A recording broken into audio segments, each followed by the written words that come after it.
조갑제 TV 시청자 여러분 안녕하십니까? 2022년 9월 12일 오후 6시 30분입니다.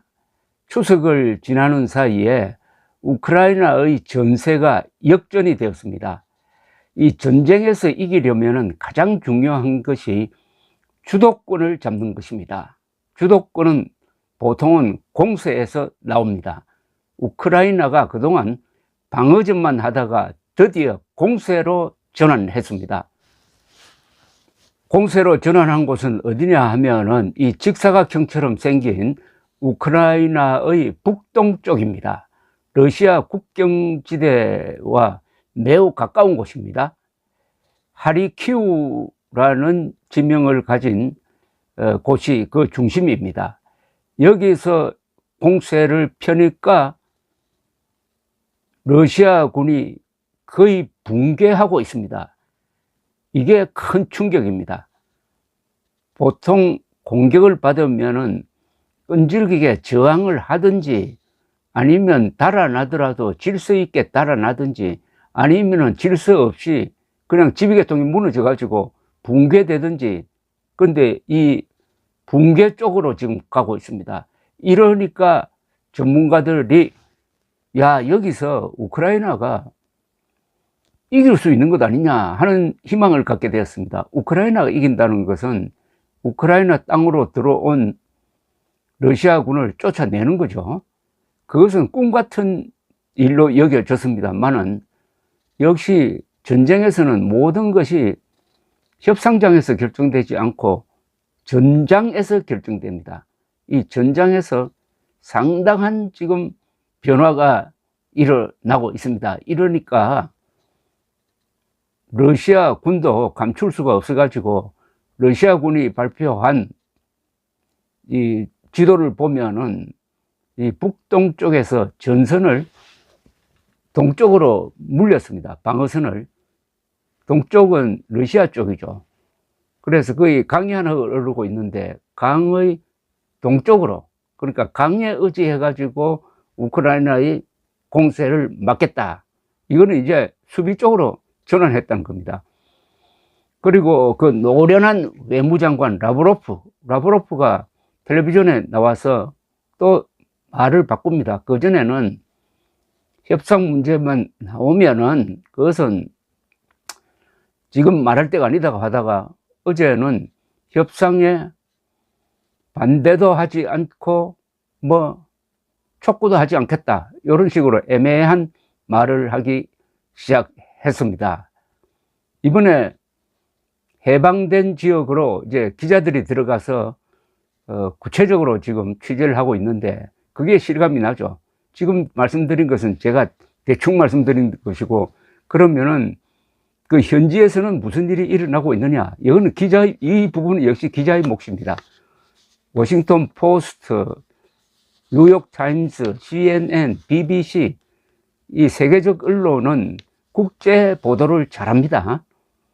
한국은 아직도 우크라이나 전선으로 가는 기자가 보이지 않는데 아마 미국 기자가 거의 수백 명 가 있을 겁니다. 이들이 보내오는 생생한 뉴스를 접하면은 안방에 앉아가지고 돌아가는 것을 좀 어떻게 보면 좀 사치스럽게 즐기고 있다는 느낌까지 들어서 좀 죄송할 때가 있습니다.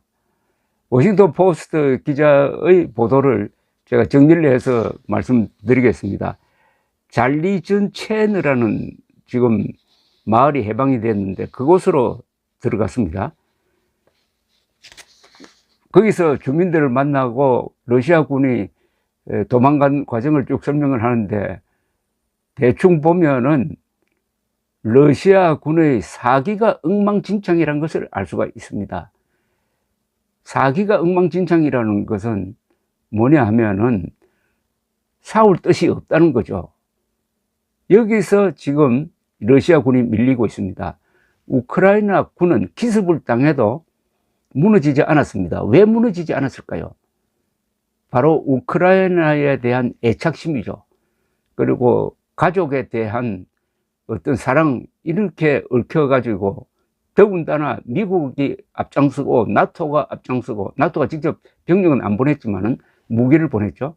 EU도 뒷받침하고 세계가 우리 편이다. 그리고 여기에 지도자가 있었습니다. 젤렌스키, 코미디언인 줄 알았더니 아주 엄청난 순발력을 가진 지도자가 처칠처럼 나온 겁니다. 이러니까 희망이 생긴 겁니다. 기습을 받으면 거의 다 무너집니다. 그런데 버텨냅니다. 바로 1950년 국군이 버텨낸 것과 똑같습니다. 그때 국군이 왜 버텨내느냐? 미군이 참전한다고 하더라. 이승만 대통령이 결사항전을 지휘하고 있다. 그리고 공산주의는 나쁜 놈들이다. 이게 바로 기습을 당하고도 그때 우리 국군도 후퇴는 했지만 부대 단위로는 항복을 하지 않았습니다. 똑같은 일이 벌어지고 있습니다. 이건 또 무슨 의미냐? 푸틴이 우크라이나를 침공할 때 우크라이나의 보통 사람들의 생각을 오판했다는 겁니다. 푸틴은 이렇게 생각했습니다. 선전할 때 뭐라고 했느냐? 젤렌스키는 나치주의자다. 그러니까 저 나치주의자가 있는 키예프를 포위만 하면은 우크라이나 사람들 들고 일어나가지고 쫓아낼 것이다. 이렇게 생각했습니다. 또 그런 식으로 선전했습니다. 그러나 그런 선전이 안 먹힌 거죠. 왜 안 먹혔겠습니까? 1991년에 탄생한 국가로서 처음으로 탄생한 우크라이나 사람들이 한 30년 동안 나라를 운영을 하면서 민주주의를 했다는 겁니다. 자유를 맛보았다는 겁니다. 푸틴은 자유의 힘을 오판한 겁니다. 그런데 러시아 군대는 어떻게 싸우느냐 하면은 우크라이나 군이 공세를 펴니까 이 북동 지역에서 주민들의 말에 의하면은 저항하지 않고 다 달아났다는 겁니다. 어떤 식으로 달아났냐면은 첫째는 무기 들고 있던 소총을 땅바닥에 내팽개 쳐버리고 옷을 갈아입었다는 겁니다. 왜냐하면 군복을 입으면 드론에 추적된다고 생각해가지고 민가에 들어가서 민간복으로 옷을 갈아입고 그 다음에 자전거 타고 가든지, 자전거가 없는 친구들은 그 주민들 총 겨누어 가지고 차를 뺏어서 달아났다는 겁니다. 이런 군대는 싸울 수가 없습니다. 아무리 많아도. 저 독일 군대나 베트남 군대나 국군이나 일본 군대는 후퇴를 할 때 질서를 지킵니다. 몽골 군대가 왜 강했느냐 하면은 후퇴할 때 포로를 남겨놓고 그냥 오면은 다 죽여버립니다. 사형이에요. 전원사병. 사형. 그러니까 후퇴하더라도 조직이 무너지지 않는데 이 요사이 보도 들어오는 거 보면은 러시아 군은 아예 조직이 무너졌. 이게 물론 국지적이냐 아니면 전 전선에서 확대되느냐가 앞으로의 말하자면은 분기점이라고 볼 수 있는데 지금 SNS 이런 데는 이런 사진까지 올라 있습니다. 우크라이나 군이 포로로 잡은 러시아 군 장교 사진을 올리면서 이 사람이 안드레이 시체보이 중장이다. 러시아의 서부 관구 사령관인 안드레이 시체보이 중장을 포로로 잡은 것 같다. 그런데 그 사진과 과거에 시체보이 중장이 군복을 입고 사진을 비교를 하면서 같은 인물이다라고 주장을 하고 있습니다. 그런데 들여다보니까 비슷하긴 한데 꼭 같다고는 확신이 들지는 않는데 그런데 계급장을 보니까 중령 계급장이에요. 그런데 그 설명은 중장인데 도망가기 위해서 중령 복장을 하고 도망가다가 포로가 됐다 이런 겁니다. 그런데 지금은 러시아 군도 우크라이나 군도 확인을 안 해주니까 알 수가 없습니다. 그러나 금명간 확인이 되겠죠. 어쨌든 이런 이야기가 나올 정도로. 그런데 워싱턴 포스트 기자가 들어간 잘리전 채너 마을 사람들은 러시아 군에 대해서 그렇게 악감정을 가지고 있지 않다고 합니다. 이들이 처음 이곳을 점령을 했을 때는 그러니까 아이같이 보이는 아주 소년처럼 보이는 군인들이 많았다고 합니다. 그러면서 그렇게 행패도 부리지 않고 폭격으로 누가 다치면은 민간인들도 치료를 해주고 그 다음에 양돈장을 점령을 해가지고는 그 고기를 잡아가지고 주민들한테 나눠주기도 했답니다. 그러면서 한다는 이야기가 우리는 우크라이나와 싸우기 위해서 들어온 게 아니고 미국으로부터 당신들을 보호하기 위해서 들어왔다라고 이야기를 했다는데 뭐 그게 먹히겠습니까? 러시아 국방부가 아까 좀 설명드렸는데 오스킬강, 북쪽에서 남쪽으로 흐르는 오스킬강을 새로운 방어선으로 긋고 그 동쪽에서 지키겠다, 이런 설명을 하면서 이렇게 그렇다고 졌다고 절대 졌다고 이야기 안 하죠. 다만 발라클리아와 이지움에서 철수한 것은 사실이다. 그러나 재편성하기 위해서 한 것이다. 이렇게 설명을 했지만은 젤렌스키 대통령을 모시고 있는 잘루전이 우크라이나 군사령관은 지난 며칠 사이에 3,000평방킬로미터를 수복했다고 했습니다. 3,000평방킬로미터면은 서울의 5배입니다. 다른 지금 일반 연구소에서 추적한 거 보면은 일부 우크라이나 군대는 한 70km 더 진격했다는 겁니다. 요 며칠 사이에 70km나. 그러면서 지난 4월 이후에 러시아가 새로 점령한 우크라이나 영토보다도 최근 5일 동안 우크라이나의 공세로 수복한 지역이 더 넓다면서 미국 언론은 지금 러시아 군의 후퇴를 콜랩스라는 표현을 쓰고 있습니다. 콜랩스라는 것은 붕괴되었다는 겁니다. 이건 지휘체제가 붕괴되었다는 뜻이죠. 우선 푸틴의 전쟁 목표는 이제 달성할 수 없다는 것은 확실해졌습니다. 푸틴의 전쟁 목표는 정권을 바꾸는 거였습니다. 젤렌스키 정권을 몰아내고 괴뢰 정권을 세우는 것이 목표였습니다. 그렇게 하기 위해서 먼저 키이우에 공세를 집중을 했습니다. 포위도 했습니다. 그러나 버텨냈습니다. 그리고 반격을 당하니까 나중에는 그 병력을 빼버렸습니다. 빼가지고 일단 본국으로 데리고 왔다가 다시 재정비해가지고 지난 여름부터는 이 동부 지역에서 공세를 펼쳤습니다. 동부 지역에서는 원래부터 한 10여 년 동안 거기에 러시아가 꼬드겨 가지고 거기 반란 상태가 지금 분쟁이 계속되고 있는 지역입니다. 거기 이미 러시아 군대가 들어와 있죠. 거기서 이미 있는 발판을 삼아 가지고 공세를 펼쳤는데 전문가들은 우크라이나 군대가 상당히 공경에 처할 것이다 라고 전망을 했는데 그게 아니었어요.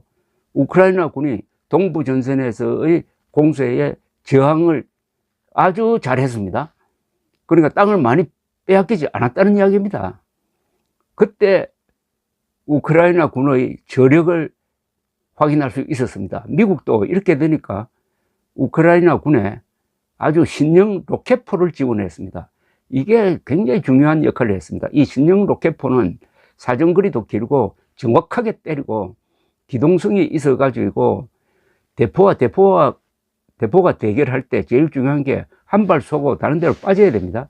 그렇지 않으면 보복을 당해요. 그러니까 몇 발 쏘고 금방 빠지고 이렇게 하는데 저쪽의 전략 요충지를 때렸습니다. 전략 요충지가 사령부, 그 다음에 군수 창고를 때리다가 보니까 러시아 군이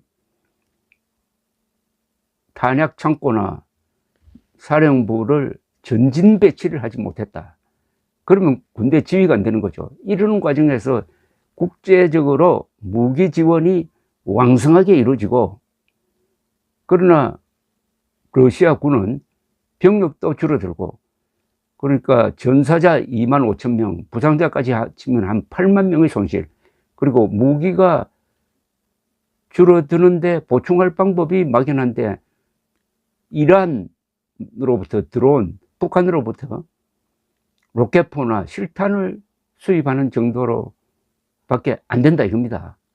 그런데 푸틴은 정치적 계산으로 동원령을 내려야 되는데, 징집 연령을 뭐 조정하든지 해가지고 더 많은 사람을 징집해야 되는데, 그러면은 민심이 흉흉하게 될 것이다. 그때부터는 정치적 고려를 하는 거죠.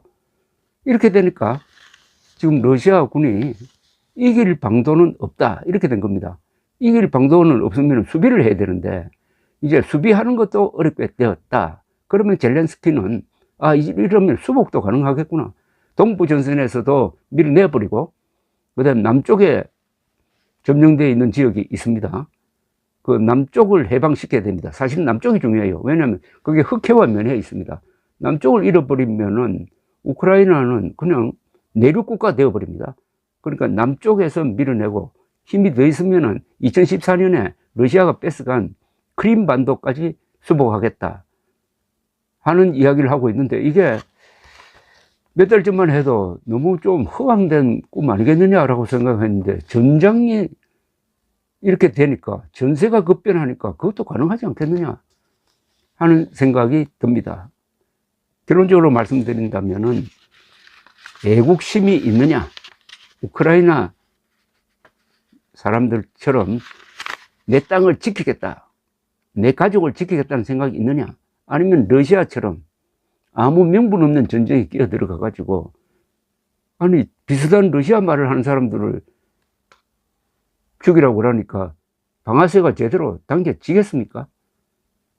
결국 푸틴의 오판은 월남전에서 미국이 오판한 거하고 똑같습니다. 즉 우크라이나 사람들의 민족성과 문화와 역사와 전통을 얕잡아 본 대가를 치르고 있는 것이죠. 감사합니다.